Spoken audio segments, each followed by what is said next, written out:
You go on a group tour expecting to see the sights, maybe meet some new people, have a little adventure. You pack your bags for a destination, but you can never really pack for the journey itself. I came to this sun-drenched coast with a simple plan: film a travel vlog. Capture the winding roads, the turquoise water, the shared meals with strangers. But the story that unfolded in front of my camera was one I never saw coming, a story the itinerary could have never planned for. I thought I was documenting a place, but I ended up documenting a connection.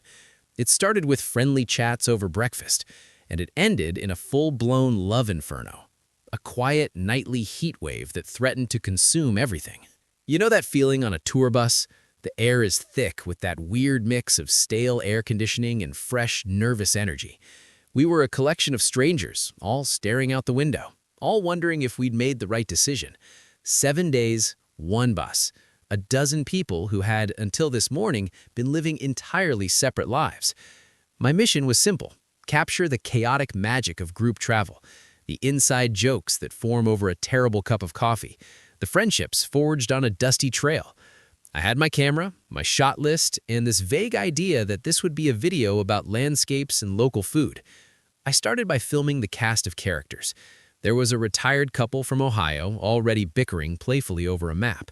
A trio of university friends from Australia, loud and full of life. And then, there were them. I didn't see them as a them at first, of course. They were just two more faces in the crowd. He was Liam. He'd taken a seat by himself near the back, a worn sketchbook open on his lap, though his pencil wasn't moving. He had this quiet intensity, the kind of person who seems to be listening to a conversation happening 5 minutes in the future. He looked like he was perpetually composing something in his head. He had a kind face, but it was guarded, like he'd learned long ago that not everything was worth smiling about. And she was Maya, a few rows ahead of him, fussing with a vintage film camera that looked like it had already lived a more interesting life than most people. She had this vibrant energy that just hummed around her, a stark contrast to Liam's stillness. Where he was pensive, she was expressive, her face a constant dance of curiosity and amusement. She laughed easily, a bright, unself-conscious sound that cut right through the rumble of the bus engine. They were polar opposites, a still lake and a rushing river. I filmed them separately, just two interesting subjects in a video about a group. I had no idea they were the leads in a story I hadn't even started writing. The first stop was a small, windswept fishing village. The tour guide gave us an hour to soak in the local charm. People scattered. The Australian friends made a beeline for the nearest bar. The couple from Ohio began a slow, methodical search for souvenirs. I was filming the fishing boats, their peeling paint a collage of blues and greens. When it happened, Maya, trying to get the perfect low-angle shot of a stray cat, was stepping backwards without looking. Liam, who had been leaning against a wall sketching that very same scene, looked up from his book just in time. He didn't shout, he just took 2 quick steps forward and gently put a hand on her arm. "Careful," he said. Just that one word. She jolted, startled, then turned. She saw his hand on her arm, his concerned expression, and then she saw the uneven cobblestone she'd been about to trip over. A flush of embarrassment, then a real smile. "Oh, wow, thank you. I get a little single-minded." He dropped his hand, maybe a little too quickly. "It's a good shot," he said, nodding towards her camera and the cat, which was now nonchalantly washing its face. "The light is perfect." "You think so?" She looked back at the cat, then at him. "You must have an eye for it." She glanced down at the sketchbook in her other hand. "Artist?" "Just a hobby," he deflected, but a corner of his mouth turned up. That was it, the whole interaction. A near tumble, a quiet word, a shared observation. On any other day, it would have been nothing.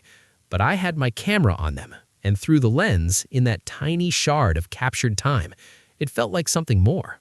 It felt like a beginning. As we all piled back onto the bus, I noticed they weren't in their original seats anymore. They were sitting together, the still lake and the rushing river, side by side, and they were talking. Day 2 began with the promise of altitude, a morning hike to a famous coastal overlook, the kind of place you see on postcards where the sea and sky just bleed into each other. The group started as a single chattering snake of brightly colored jackets winding up the dirt path. But groups, like water, always find their own level. Little tributaries break away. Before long, the pack had thinned out. The fast walkers were way ahead, the slow strollers far behind. And right in the middle, in this perfect, unhurried rhythm, were Liam and Maya. I hung back, pretending to be fascinated by the local plants, my camera feeling less like a vlogging tool and more like a spyglass. They weren't having those polite, getting-to-know-you conversations anymore, the kind filled with awkward pauses and questions about jobs and hometowns. This was different. It was easy. They walked in sync, their strides matched perfectly. He'd point to a bird swooping overhead, and she'd have her camera up before he even finished the gesture. She'd tell a story, and he'd be laughing, a real, open laugh this time, not the guarded smile from the day before. From what I could overhear, they were talking about everything and nothing. Old movies, the weirdest food they'd ever eaten, the feeling of being in a new place where nobody knows your name. They were discovering they operated on the same wavelength. You could see it in the way they both paused at the same time to look at a twisted, ancient tree, or the way she finished his sentence about a book she'd also read and loved. I was reflecting for the camera. You can meet 1,000 people and have the same conversation 1,000 times. But then, every once in a while, you meet someone and it's like you're speaking a language only the two of you know right from the first word. Was it just the travel bubble, this temporary reality that makes everything feel more significant? Or was this the real thing happening in real time? The afternoon was a descent into the chaos of a sprawling local market. The air was a mix of spices, grilled fish, and flowers. I expected to lose them in the crowd, but it was the opposite. It was like they were tethered by an invisible string. I watched as Liam, the quiet observer, seemed to be seeing the world through Maya's eyes. She'd point excitedly at a stall of hand-painted ceramics, and his gaze wouldn't be on the pottery, but on the way her face lit up. I filmed them from across a crowded square, hiding behind a pyramid of oranges. He listened intently as she playfully haggled with a vendor for a small silver bracelet. Then I saw him discreetly buy a small wooden bird, carved from a single piece of olive wood from a stall nearby. Later, as they sat on a bench away from the crowd, I saw him give it to her. I couldn't hear what he said, but I saw her reaction. She didn't just thank him. She took the small bird and held it in her palm like it was something precious, something alive. A secret had passed between them, disguised as a souvenir. That evening, the group dinner felt like a different world. The large table was buzzing with the day's stories. But on one side, a pocket of stillness had formed. Liam and Maya sat next to each other, their plates almost forgotten. My camera, perched at the end of the table, saw what no one else was paying attention to, the way their shoulders were angled towards each other, creating a private space in a public room. The way he would lean in, not just to hear her over the noise, but because he seemed physically drawn into her orbit. They were in a conversation the rest of us were not privy to. The world around them was just background noise. The nightly heat wave hadn't begun yet, but the air was already starting to warm. Day 3 was a travel day. A blur of winding coastal roads, ferry crossings where the salt spray kissed your face, and the endless green of the countryside rolling by. The landscape was changing, and so was the atmosphere. The initial awkwardness had completely melted away, replaced by the easy camaraderie of shared experience. Jokes were flying, snacks were being passed down the aisles, and a truly terrible playlist everyone pretended to love was blasting from someone's phone. By now, something had clearly shifted. It was no longer a question of if I was imagining the connection between Liam and Maya. The question was how I was the only one who seemed to be documenting it. It was like the rest of the group had tacitly agreed not to look too closely, to give them space. Or maybe they just couldn't see it. Maybe you had to be looking through a lens to see the story being written in the margins. The afternoon brought an unexpected plot twist, courtesy of the weather. The brilliant blue sky suddenly turned a bruised purple. A torrential downpour sent us scrambling from our planned beach trip into the lobby of our small, family-run hotel. It was a beautiful old building, but small, and there was nothing to do. But then the hotel owner, a kindly old woman with a twinkle in her eye, pointed to a dusty shelf in the corner. "We have games," she announced. And that's how Liam and Maya ended up across from each other at a wobbly table, a well-loved chess set between them. It started as a game. It quickly became something else. Every move was charged.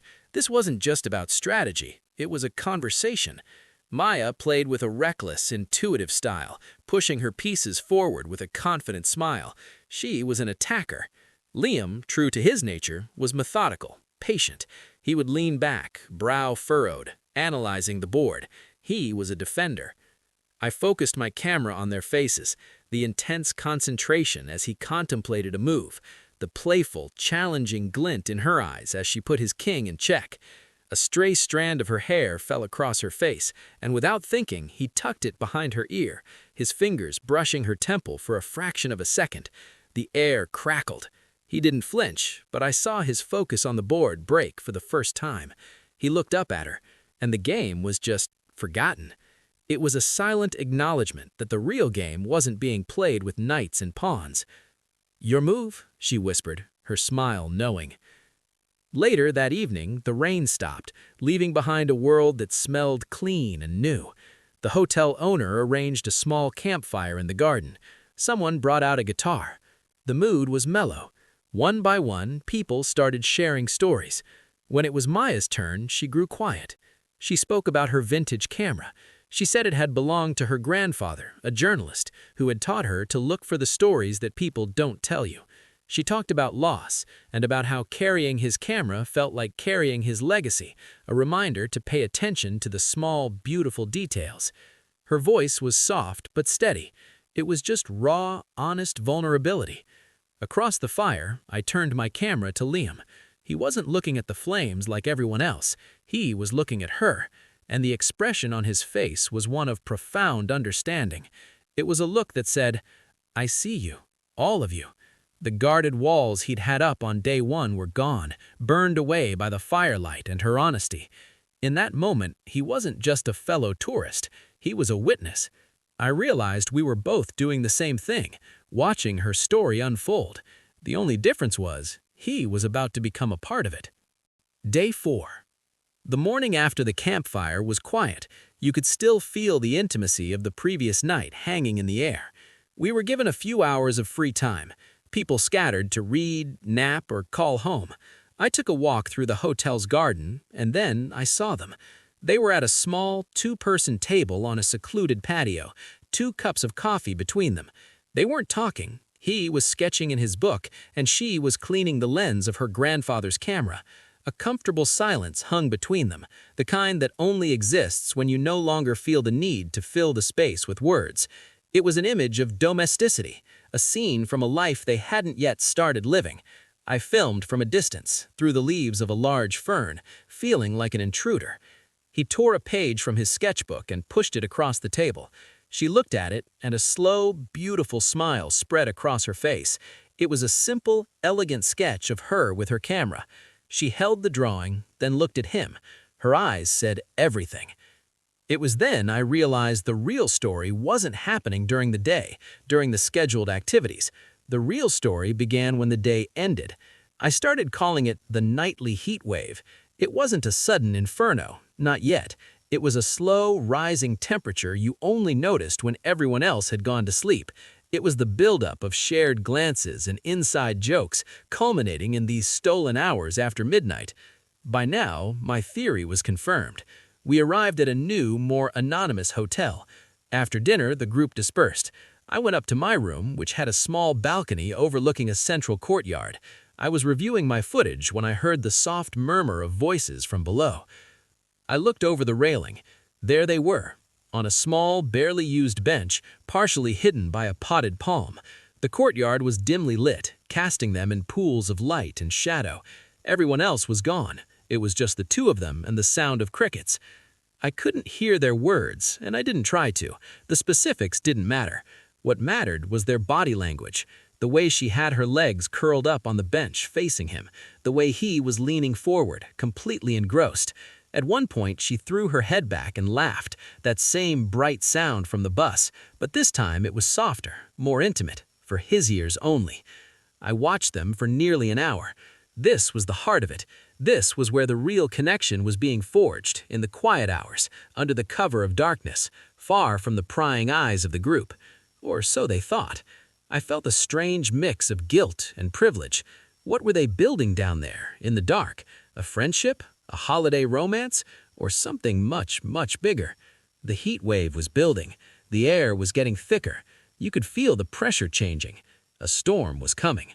Day 5 was a day for the water, a sea kayaking adventure. The group was giddy, like kids at summer camp. We launched into the water in a chaotic fleet of two-person kayaks, and to absolutely no one's surprise, Liam and Maya paired up. What was surprising was how seamlessly they worked together. They were a symphony of coordination. Liam, in the back, provided the power. Maya, in the front, was the navigator, pointing out dolphins and guiding them through narrow channels between the rocks. They didn't need to shout directions. A slight dip of her paddle was all the signal he needed. They moved as one, gliding through the water while other pairs were spinning in circles. They had found their rhythm. They had inside jokes now, murmuring things to each other that would end in shared, secret smiles. The rest of us were just paddling alongside their world. Later, back on dry land, the group gathered at a clifftop cafe for lunch. The place was buzzing. I'd found a spot at the bar, framing a shot of the view when I saw it. The moment of confirmation. Maya was standing by the counter. Liam was across the room talking to one of the Australian guys. Their eyes met. It wasn't a glance. A glance is fleeting. This was a stare. It held for 1 second, then 2, then 5. The entire noisy, chaotic room just melted away. In that moment, there were only 2 people in the universe. It was a look of such intensity, such longing, such complete and utter recognition that it felt like a physical blow. The point of no return. A silent, public declaration. Then, just as quickly, he gave a tiny, almost imperceptible nod, and she turned back to the counter, a faint, knowing smile on her lips. I had caught it. I had the evidence. You see these things in movies, but you never expect to witness them in real life. It's that feeling, that sudden, terrifying, wonderful feeling when you just know. You know this isn't temporary. This is a shift in the universe. If you've ever found an unexpected connection on a trip, that feeling when a stranger suddenly feels like home, let me know in the comments. I'd genuinely love to hear your story, because I'm starting to believe the best souvenirs are the stories we come back with. That night, the heat wave returned, but it was different. I didn't have to seek them out. Walking back to my room, I saw the door to the hotel's library was slightly ajar. I peered inside. A single lamp was on. They were on a sofa, a thick wool blanket spread over both their laps, even though the night was warm. They weren't talking. Liam was reading aloud from a book, his voice a low, calming rumble. Maya was leaning her head against his shoulder, her eyes closed, just listening. Her hand rested on his arm, and his fingers were intertwined with hers on top of the blanket. It was a scene of such profound and gentle intimacy, it almost hurt to look at. This was no longer about flirtation or discovery. This was comfort. This was peace. This was the moment the fire settles into a deep, glowing ember. The Inferno was no longer a threat. It was a reality, and they were living in its warmth, together. I quietly backed away, leaving them to their chapter. Day 6 felt like the final act. The itinerary had saved the best for second to last, a sunset excursion to an abandoned lighthouse on the edge of the world. The view from the top was breathtaking, a 360-degree panorama of the ocean turning from sapphire to liquid gold. Everyone scattered, mesmerized. It was the golden hour, that magical time when everything is beautiful. The light was cinematic. I had my long lens on my camera, and then I found them. They had walked away from the group, towards the far side of the cliff. They were alone. The wind was whipping her hair across her face, and he reached out and gently brushed it away. I couldn't hear them over the wind and the waves. I didn't want to. This moment didn't need audio. Their body language told the whole story.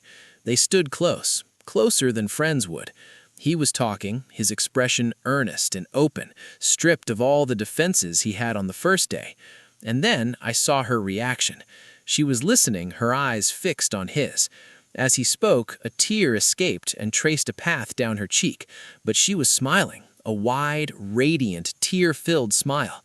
She reached up and cupped his face, her thumb gently stroking his cheek. He leaned into her touch, closing his eyes for a second. I don't know what he said, and I realize now I never want to know. Some words belong only to the two people who speak and hear them. But I know what those words did. I saw them build a bridge across the tiny, terrifying distance between two people. In 7 days, I had watched two strangers build an entire world, and in that moment, under the weight of a setting sun, they finally decided to live in it. It wasn't a dramatic movie-style kiss, it was something real, a promise made in the wind, a confession witnessed only by the gulls and a stranger with a long lens. The final group dinner that night was a celebration. The atmosphere was loud and joyous, but my attention was on them. They were quiet. Not the awkward quiet of strangers, but the serene quiet of two people who have nothing left to prove. They sat side by side, and under the table, their hands were clasped together. I caught just a glimpse of it, a small detail, but the definitive one. The love inferno was no longer a raging fire. It had settled into a steady, life-giving flame. Day 7 arrived with the bittersweet taste of an ending. The bus, which had felt so large a week ago, now felt small and intimate. There was the exchanging of phone numbers, the chorus of "we have to keep in touch," that polite fiction to soften the goodbye. We were all hugging people we'd only known for a week, but my camera was focused on one particular goodbye, or rather, the lack of one. Liam and Maya stood slightly apart. There was no frantic exchange of information, no promise to try and see each other. There was just a calmness, a certainty.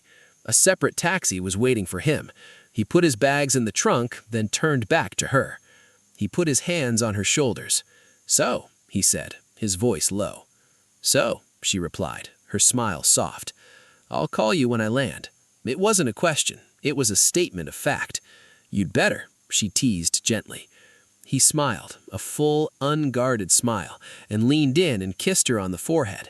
A gesture so tender, so full of unspoken promises that it made my chest ache. It was a "see you later," not a goodbye. As his taxi pulled away, he looked back at her through the rear window. She didn't wave. She just stood there, watching, until the car was gone. She was still holding the small, carved wooden bird. And just like that, it was over. The bubble burst. We were all being scattered back to our real lives. The tour was finished. My vlog was for all intents and purposes complete. I had hours of footage of beautiful landscapes and group activities, but I knew none of that was the real story.